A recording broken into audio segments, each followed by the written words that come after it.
নবী সাহাবী হযরত উসমান গনি রাদিয়াল্লাহু আনহু রাস্তা দিয়ে হেঁটে যেতেন, হুজুরের নজরে যদি কোনো কবর পড়তো, উসমান গনি রাদিয়াল্লাহু আনহু কবরের দিকে চেয়ে চেয়ে দেখতেন, চোখের পানি গড়িয়ে দাড়ি মোবারক ভিজে গিয়ে জুব্বা মোবারকটা ভিজে যেত। হুজুরের চোখের পানি গড়িয়ে দাড়ি মোবারক ভিজে গিয়ে জুব্বা মোবারক ভিজে যেত। হুজুর কাঁদতে কাঁদতে কবরস্থানের পাশে বেহুশ হয়ে পড়ে যেতেন। স্বাভাবিক অবস্থায় ফিরে আসলে হুজুরের সঙ্গী সাথীরা জিজ্ঞাসা করতেন, ও ভাই উসমান, আল্লাহ নবী যখন আমাদের আযাবের বর্ণনা শোনান, জাহান্নামের বর্ণনা শোনান, আপনি তখন এত রোনাজারি করেন না, আপনি তখন এত কাঁদেন না, কবরের পাশে দাঁড়িয়ে এত কাঁদেন কেন? উসমান গনি রাদিয়াল্লাহু আনহু বলেছিলেন, ও আমার সঙ্গী সাথীরা, ও নবী পাকের সাহাবীরা, আমি আল্লাহ নবীর পাক জবানে শুনেছি, আল্লাহ নবী বলেছেন কবর হলো আখিরাতের প্রথম ঘাঁটি। আল্লাহ নবী বললেন কবরে যে ব্যক্তি ধরা পড়বে, হাসরে ধরা পড়ে যাবে, মিজানে ধরা পড়ে যাবে, পুলসুরাতে ধরা পড়ে যাবে। কবরে যে ব্যক্তি ছাড় পাবে, হাসরে মিজানে পুলসুরাতে ছাড় পেয়ে যাবে। আমি উসমান, আমি যখন কবরের পাশে দাঁড়াই, আল্লাহ নবীর কথাটি স্মরণে পড়ে যায়, ওই সময় আমার চোখের পানি আটকে রাখতে পারি না, ওই সময় আমার চোখের পানি গড়িয়ে আমার দাড়ি ভিজে গিয়ে আমার জুব্বাটা ভিজে যায়। গোলামে মোহাম্মদ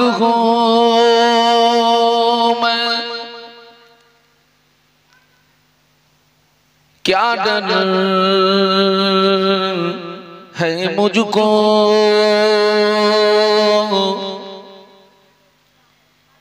गुलामे में उनकी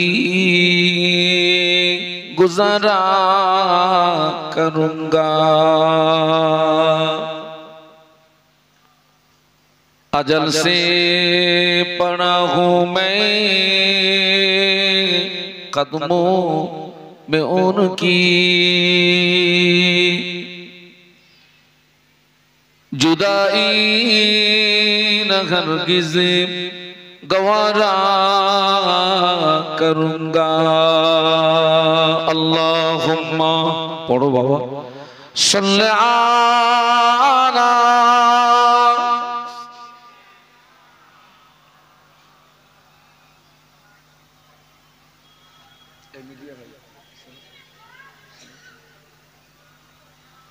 लाइट मेरे आँखों के पुतली में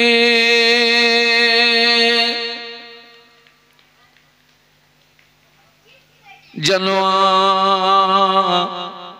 मोहम्मद का,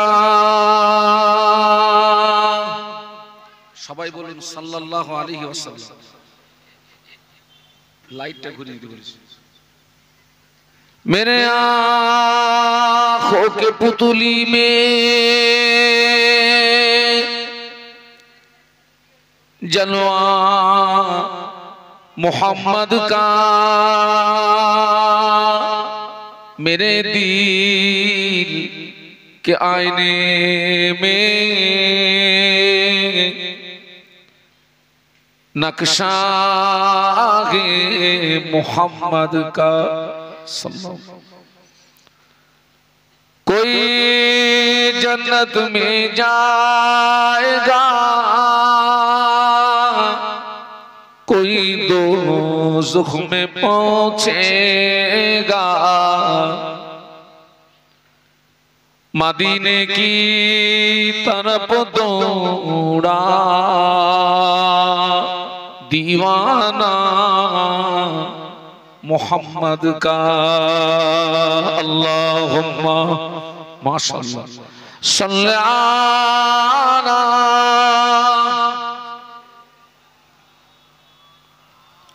मोहम्मद।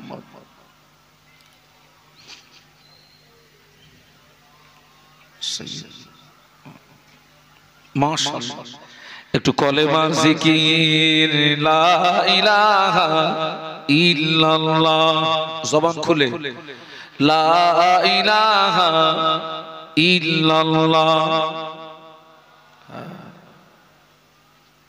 মুহাম্মাদুর রাসূলুল্লাহ। বলো লা ইলাহা ইল্লাল্লাহ।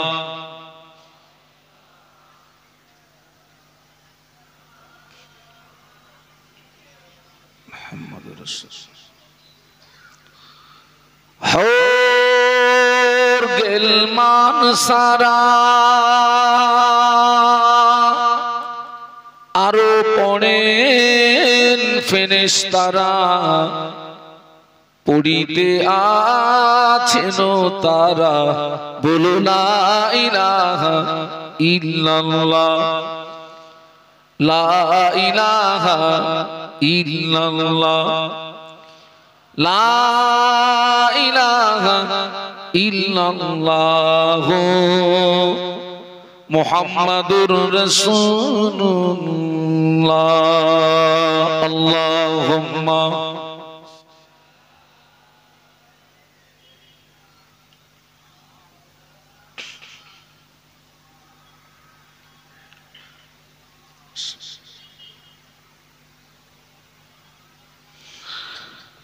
قال الله تعالى في كلامه المجيد الفرقان الحميد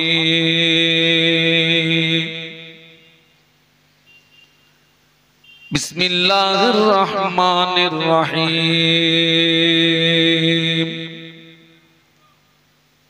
يا أيها الذين آمنوا اتقوا الله حق تقاته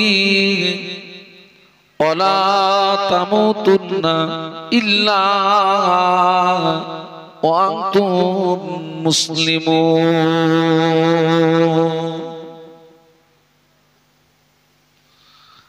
قال رسول الله صلى الله عليه وسلم لا يؤمن أحدكم حتى أكون أحب إليه من والده وولده والناس أجمعين أو كما قال عليه الصلاة والسلام। সম্মানীয় আপনাদের মসজিদের যোগ্য ইমাম সাহেব,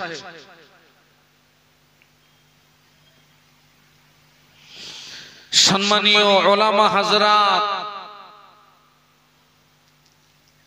বিশেষত আজকের মাহফিলের যিনি মূল আকর্ষণ আওলাদে মুজাদ্দিদুজ জামান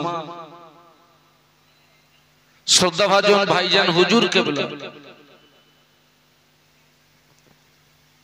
সম্মুখে উপবিষ্ট ভদ্র মহোদয়গণ, পর্দার আড়ালে অবস্থিতা পর্দানাশিনী আম্মা এবং বোনেরা,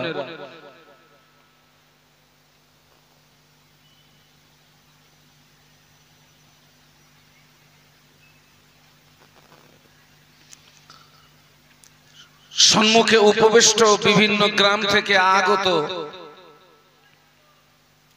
ভদ্র মহোদয়গণ, সমস্ত প্রশংসা আল্লাহ পাকের জন্য, যিনি দয়া করে দ্বীন ও শরীয়তের কিছু জ্ঞান অন্বেষণের উদ্দেশ্যে একটি মোতাবাররক মাহফিলে উপস্থিত হওয়ার তৌফিক দান করেছেন। সকলে কৃতজ্ঞতা প্রকাশে মোহাব্বতের সঙ্গে উচ্চ আওয়াজে বলি আলহামদুলিল্লাহ। আরেকটু কি আওয়াজ বাড়ানো যায়? বিশ্বনবীর মাজার মুকদ্দাসে জানাই অসংখ্য দরুদ এবং সালাম। সম্মিলিতভাবে অন্তরের অন্তরস্থল থেকে বলি সাল্লাল্লাহু আলাইহি ওয়াসাল্লাম। আমি কোরআন শরীফের ছোট্ট একটি আয়াতে শরীফা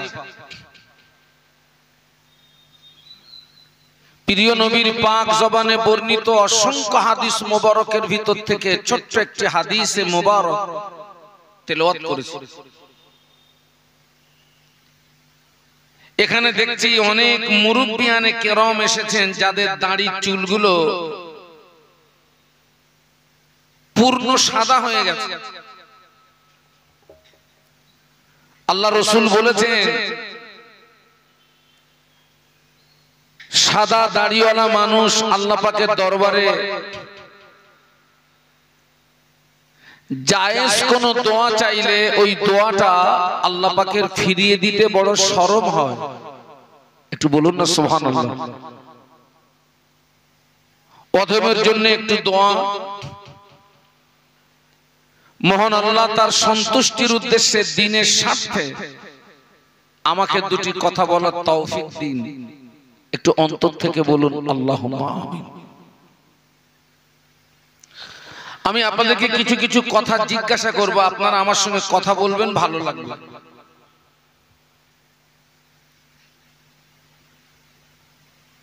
আমি এই বক্তৃতা জগতে বিপুল ভাবে আমি 27 বছর এই বক্তৃতার জগতে আছি। তার আগেও মাহফিল করেছি, ওগুলো বাদ দিলাম। বিপুল ভাবে এই মাহফিলের জগতে 27 বছর ওয়াজ করছি আমি। এই 27 বছর বক্তৃতার জগতের একটা অভিজ্ঞতার কথা বলছি।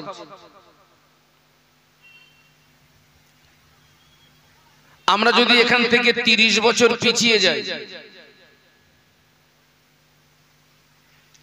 এখান থেকে 30 বছর আগে এত মাহফিল হতো না। এখান থেকে 30 বছর আগে এত আলেম ওলামা হুজুরও পাওয়া যেত না।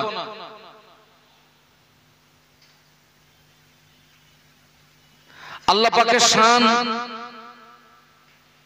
এখন মাহফিলের সংখ্যা বেড়ে গেছে, বক্তার সংখ্যা বেড়ে গেছে, কিন্তু দুঃখ এবং আফসোস হলো 30 বছর আগে গুটি কতক আলেমের দ্বারাতে সমাজের মানুষ যে হেদায়েত পেয়েছিলেন, সমাজ যে উপকৃত হয়েছিল, এখন হাজার হাজার মাহফিল হওয়ার পরেও আমি, আপনি, আপনারা, আমরা এখনো পর্যন্ত পূর্ণাঙ্গ পরিবর্তন না। এর কারণ কি?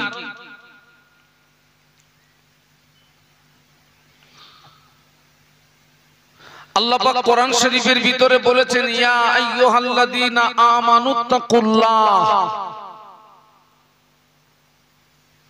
আল্লাহ বললেন, হে বিশ্বের ঈমানদার সম্প্রদায়, আমাকে ভয় করো।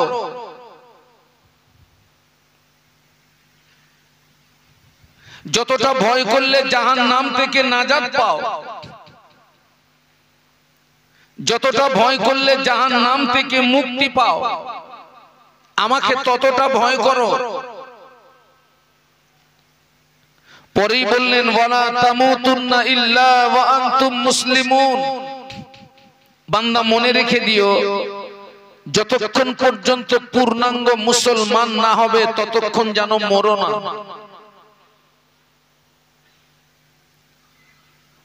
আল্লাহ পাক কোরআন শরীফের এই আয়াতে শরীফার ভিতরে বিশ্বের ঈমানদার সম্প্রদায় দিগকে লক্ষ্য করে মূলত দুটি কথা বলেছেন। এক নাম্বার, আমাকে ভয় করো, আর 2 নাম্বার, যতক্ষণ পূর্ণাঙ্গ মুসলমান না হবে ততক্ষণ যেন মরো না। আপনারা বিশ্বাস করুন, এই আল্লাহর ভয় এক শ্রেণীর মুসলমানের ভিতর থেকে পুরো উঠে গেছে, আর এক শ্রেণীর মুসলমানের ভিতরে আল্লাহর ভয় আছে, তবে ভয়ের পাওয়ারটা কমে গেছে।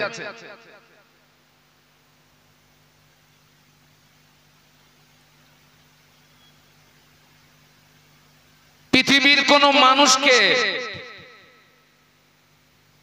পুলিশ প্রশাসন দিয়ে কারো চরিত্র সংশোধন করা যায় না।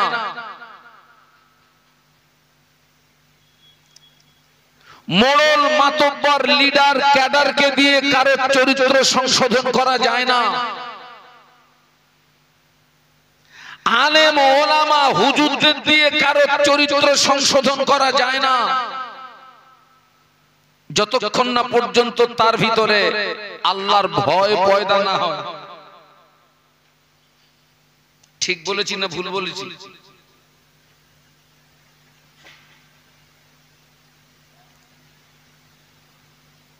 ভয় করতে হবে একমাত্র, কেবলমাত্র, শুধুমাত্র। জবান খুলে বলুন কাকে? আর একটু আওয়াজ দিয়ে বলুন আল্লাহ। ভয় করতে হবে আল্লাহকে।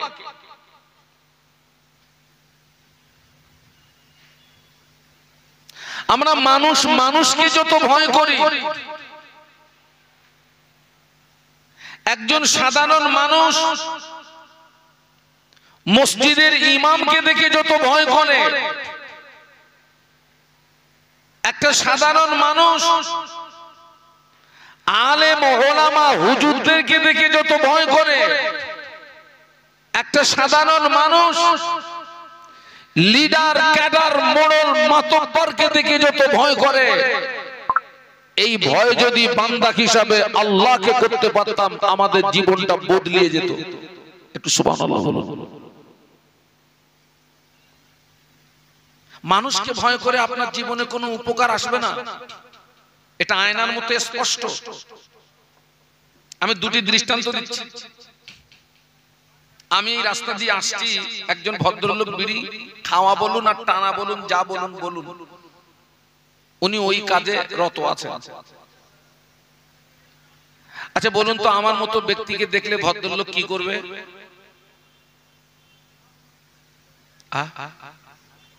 হয় ওটাকে লুকাবে, তা না হলে ওটাকে ফেলে দেবে। সাময়িকভাবে ভয় করলো কাকে? আমাকে। আমি ওই ভদ্রলোকের দৃষ্টির আড়াল যেই হব, বলুন তো পুনরায় কি হবে? একটু জোরে বলুন। আবার টানা। আচ্ছা ওই প্রথমবারের টানা আর দ্বিতীয়বারের টান, দুটো টান কি এক হবে না? একটু পার্থক্য আছে। প্রথমবারের টানের চেয়ে দ্বিতীয়বারের টানটা একটু দম ধরে হবে, কারণ ওই যে আমাকে দেখে লুকিয়েছে, ফেলে দিয়েছে, মাঝখানে একটু কাজা হয়ে গেছে না, ও দ্বিতীয়বারের টানে কাজা আদায় করে নেবে। তাহলে আমাকে দেখে ভয় করে কি ওই মানুষটার জীবনে কোনো উপকার আসলো? সমাজে অনেক মায়েরা আছে মাথায় কাপড় থাকে না। আপনাদের এলাকার মায়েরা মাথায় কাপড় ছাড়া বাঁচে না, আলহামদুলিল্লাহ। তো মসজিদের ইমাম টুপিওয়ালা দাড়িওয়ালা দেখলে চট করে কাপড়টা কি করে? বলুন বলুন, মাথায় তুলে দেয়। আবার ওই টুপিওয়ালা দাড়িওয়ালা ইমাম দৃষ্টির আড়াল হলে কাপড় আবার। আমি বলতে চাচ্ছি এই ভয়টা মানুষকে না করে আল্লাহকে করুন। আচ্ছা আপনারা বলুন তো, আমাদের জীবনের কোন কাজ আল্লাহর দৃষ্টি থেকে কি আড়াল করতে পারবো?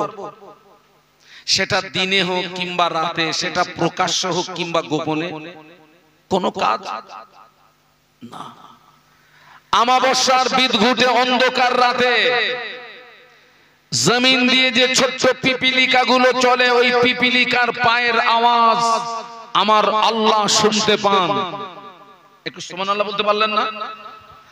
আটলান্টিক মহাসাগরের নিচে যে ক্ষুদ্র ক্ষুদ্র প্রাণীগুলো চলে, যেগুলো সাধারণত আপনি দৃষ্টির আওতায় আনতে পারবেন না,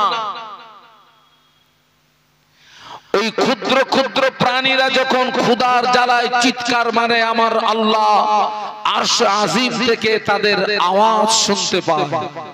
একটু সুবহানাল্লাহ বলুন। আল্লাহকে ভয় করতে হবে। আল্লাহকে ভয় করলে লাভ কি? মানুষকে ভয় করে তো কোনো লাভ পেলাম না, আল্লাহকে ভয় করলে লাভ কি? আল্লাহ পাক কোরআন শরীফের ভিতরে বললেন, ইন্নাল্লাযীনা ইয়াখশাউনা রাব্বাহুম বিল গায়বি লাহুম মাগফিরাতুন ওয়া আজরুন কাবীর।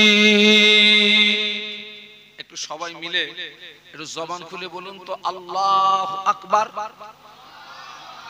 এ তো 3:30টার আওয়াজ দিলেন। আমার অনেক দাওয়াত নেওয়া আছে পূর্ব মেদিনীপুর, পশ্চিম মেদিনীপুর। আমি ফজরের পরে উঠি, 9টা 9:30 পর্যন্ত চালাই। ভোরবেলা মাহফিলে উঠে দেখেছি, যখন বলি বলুন সুবহানাল্লাহ, তাদের আওয়াজে আমার যেন মনে হয় এখন মনে হয় সকাল 10টা। আর আপনারা যে আওয়াজ দিলেন আমার যেন মনে হচ্ছে আমি 3:30 স্টেজে এসেছি।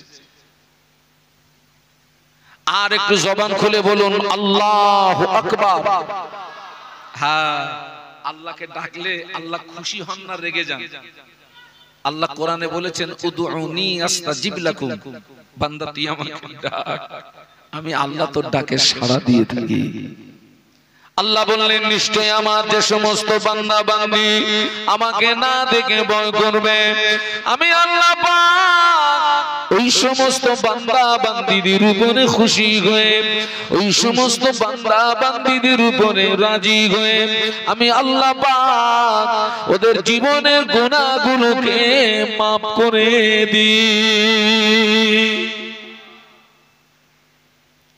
বান্দা হিসাবে আল্লাহকে ভয় করলে 1 নাম্বার জীবনে গুনাহ কি করে দেবেন? তাম পৃথিবীর কোন নবী আপনার জীবনের গুনাহ মাফ করতে পারবে? একমাত্র গুনাহ মাফ করার ক্ষমতা আছে কার? ওই আল্লাহ বলছে, বান্দা তুই যদি আমাকে ভয় করিস আমি তো জীবনের গুনাহ মাফ করে দেব।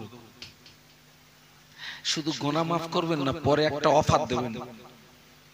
আল্লাহ পাক বলেন, ও আমার বান্দা রে, তুই যদি আমাকে ভয় করিস আমি আল্লাহ পাক শুধু তোর জীবনের গুনাহ মাফ করব না, ওয়া আজরুন কাবীর, আমি আল্লাহ পাক আমি তোকে উত্তম জাযা দান করব। আজকের অন্তত আমরা এখান থেকে এই শিক্ষাটা নিয়ে যাই, আমরা ভয় করব একমাত্র, সবাই মিলে বলুন,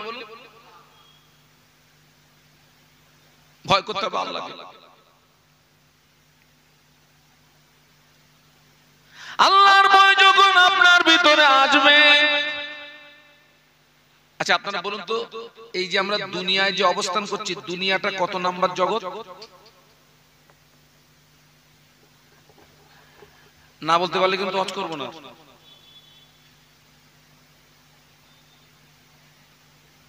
দুনিয়া কত নাম্বার জগৎ?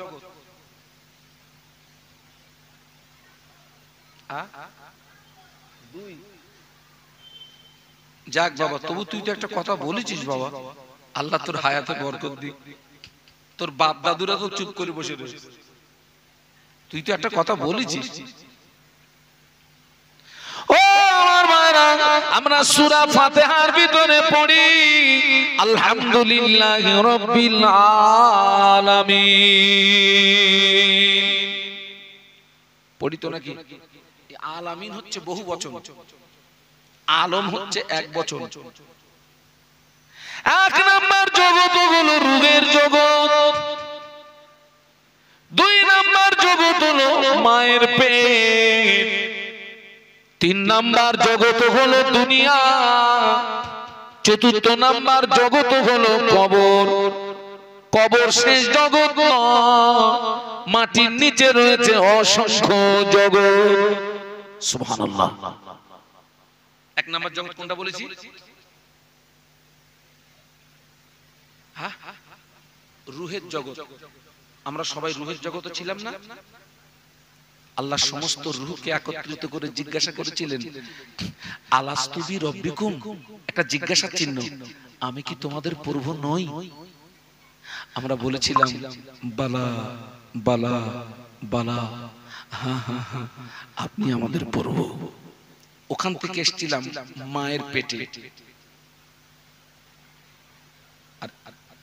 মায়ের পেট থেকে এসেছি দুনিয়া, আর এই দুনিয়ার জগৎ ছেড়ে দিয়ে আল্লাহর ভয় যদি আপনার ভিতরে আসে, 3.5 হাত কবরের জায়গার ভয়টা আপনার ভিতরে আসবে, হাসরের ভয়টা আপনার ভিতরে আসবে, মিজানের ভয়টা আপনার ভিতরে আসবে, সিরাতের ভয়টা আপনার ভিতরে আসবে। আপনি তখন আকৃতিতে মানুষ থাকবেন না, আপনি তখন প্রকৃতপক্ষে একজন মানুষের মতো মানুষ হয়ে যাবে। বাবা কবরে ভয় আছে না নেই? একটু কথা বলেন না। হাসরে, মিজানে, সিরাতে, প্রত্যেকটা জায়গা ভয়ের জায়গা।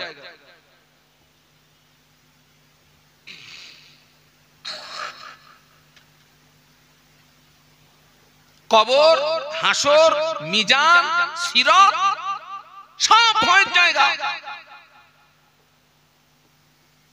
তবে আল্লাহর ভয় যদি থাকে তবে ওই ভয়গুলো আসবে, আল্লাহর ভয় যদি না থাকে ওই ভয়গুলো, বলুন বলুন, ওই যে মৌমাছি, টোটাল মৌমাছির ভিতরে একটা মাছি থাকে লিডার, ওর নাম কি? রানী। রানী মাছি যেখানে যায় দলবল, একটু সুবহানাল্লাহ বলা যাবে? আচ্ছা, ওই ঐক্য, ওই একতা কি আমাদের ভিতরে আছে? আমরা তো সৃষ্টির শ্রেষ্ঠ। আমাদের ইমাম যদি যায় ডাইনে, মুক্তাদি যায় বাঁয়ে। ইমাম যদি সামনে চলে, মুক্তাদি নাকি উল্টো পাল্টা বলতেছি আমি নাকি?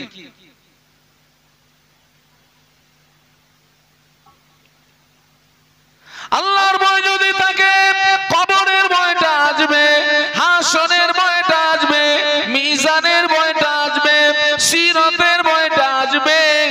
আপনি তখন আকৃতিতে মানুষ থাকবেন না, আপনি তখন প্রকৃতপক্ষে একজন নাজাত যোগ্য আল্লাহর বান্দা হয়ে যাবে। আচ্ছা, কবরের ভিতরে ভয় কি দেখে একটু টেস্ট করে দেখি।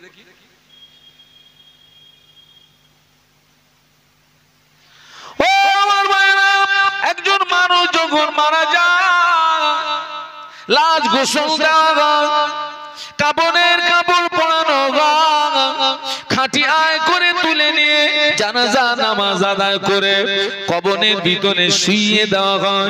বিসমিল্লাহ ওয়া আলা মিল্লাতে রাসূলিল্লাহ, কবরের ভিতরে শুইয়ে দিয়ে 3 মুঠো করে মাটি দেওয়া হয়। মিনহা খালাকনাকুম ওয়া ফিহা নুঈদুকুম ওয়া মিনহা নুখরিজুকুম তারাতান উখরা।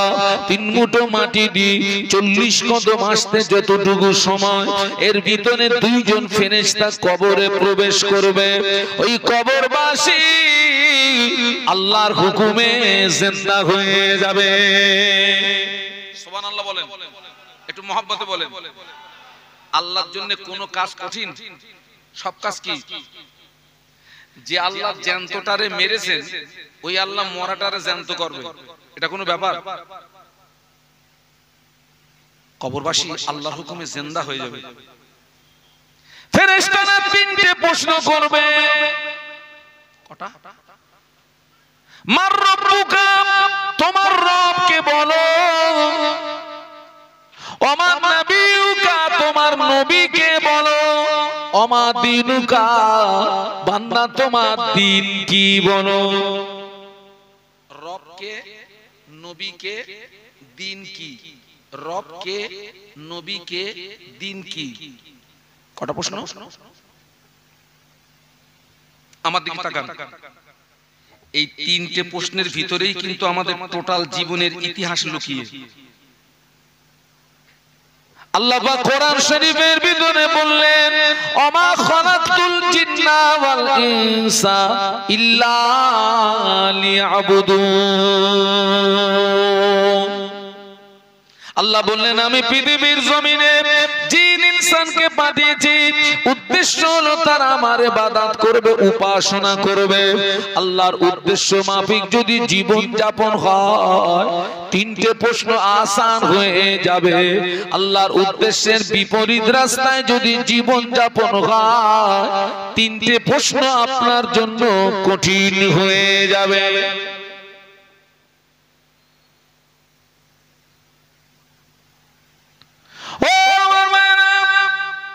নবী সাহাবী হযরত উসমান গনি রাদিয়াল্লাহু আনহু রাস্তা দিয়ে হেঁটে যেতেন, হুজুরের নজরে যদি কোনো কবর পড়তো, উসমান গনি রাদিয়াল্লাহু আনহু কবরের দিকে চেয়ে চেয়ে দেখতেন, চোখের পানি গড়িয়ে দাড়ি মোবারক ভিজে গিয়ে জুব্বা মোবারকটা ভিজে যেত। হুজুরের চোখের পানি গড়িয়ে দাড়ি মোবারক ভিজে গিয়ে জুব্বা মোবারক ভিজে যেত। হুজুর কাঁদতে কাঁদতে কবরস্থানের পাশে বেহুশ হয়ে পড়ে যেতেন। স্বাভাবিক অবস্থায় ফিরে আসলে হুজুরের সঙ্গী সাথীরা জিজ্ঞাসা করতেন, ও ভাই উসমান, আল্লাহ নবী যখন আমাদের আযাবের বর্ণনা শোনান, জাহান্নামের বর্ণনা শোনান, আপনি তখন এত রোনাজারি করেন না, আপনি তখন এত কাঁদেন না, কবরের পাশে দাঁড়িয়ে এত কাঁদেন কেন? উসমান গনি রাদিয়াল্লাহু আনহু বলেছিলেন, ও আমার সঙ্গী সাথীরা, ও নবী পাকের সাহাবীরা, আমি আল্লাহ নবীর পাক জবানে শুনেছি, আল্লাহ নবী বলেছেন কবর হলো আখিরাতের প্রথম ঘাঁটি। আল্লাহ নবী বললেন, কবরে যে ব্যক্তি ধরা পড়বে, হাসরে ধরা পড়ে যাবে, মিজানে ধরা পড়ে যাবে, পুলসুরাতে ধরা পড়ে যাবে। কবরে যে ব্যক্তি ছাড় পাবে, হাসরে মিজানে পুলসুরাতে ছাড় পেয়ে যাবে। আমি উসমান, আমি যখন কবরের পাশে দাঁড়াই, আল্লাহ নবীর কথাটি স্মরণে পড়ে যায়, ওই সময় আমার চোখের পানি আটকে রাখতে পারি না, ওই সময় আমার চোখের পানি গড়িয়ে আমার দাড়ি ভিজে গিয়ে আমার জুব্বাটা ভিজে যায়।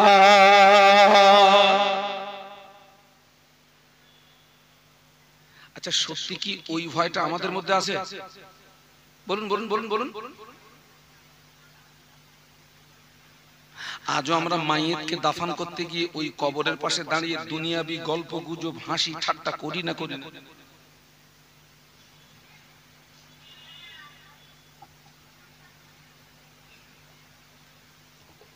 কবর হচ্ছে আখিরাতের ফার্স্ট স্টেশন। আমার দিকে তাকান। আমি আমার জীবনের সর্বপ্রথম আমি প্লেনে উঠে মাহফিলে গিয়েছিলাম আহমেদাবাদে। কোথায় বলেছি? আহমেদাবাদ। আল্লাহ বহু জায়গায় নিয়ে গেছেন প্লেনে করে। জীবনের প্রথম যাচ্ছি মানে আমি সেদিন একটু স্বাভাবিকভাবে আমি একটু কায়দা মেরেই যাচ্ছিলাম।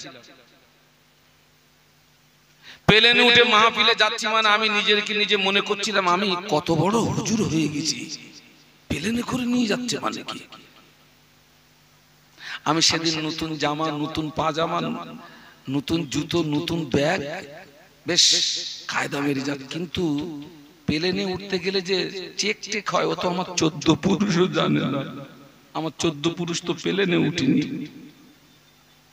একটা জায়গায় গিয়ে 2 হাত এরকম করে দাঁড়াতে হয়। ছেলে মেয়েরা যে ব্যাডমিন্টন খেলে ওই রকম একটা মেশিন আছে, একদম মাথার তালুর থেকে পার পাতা। তারপরে দেখছি সেই মেশিন 2 ঠ্যাঙের মাঝখানেও চালিয়ে দিচ্ছে।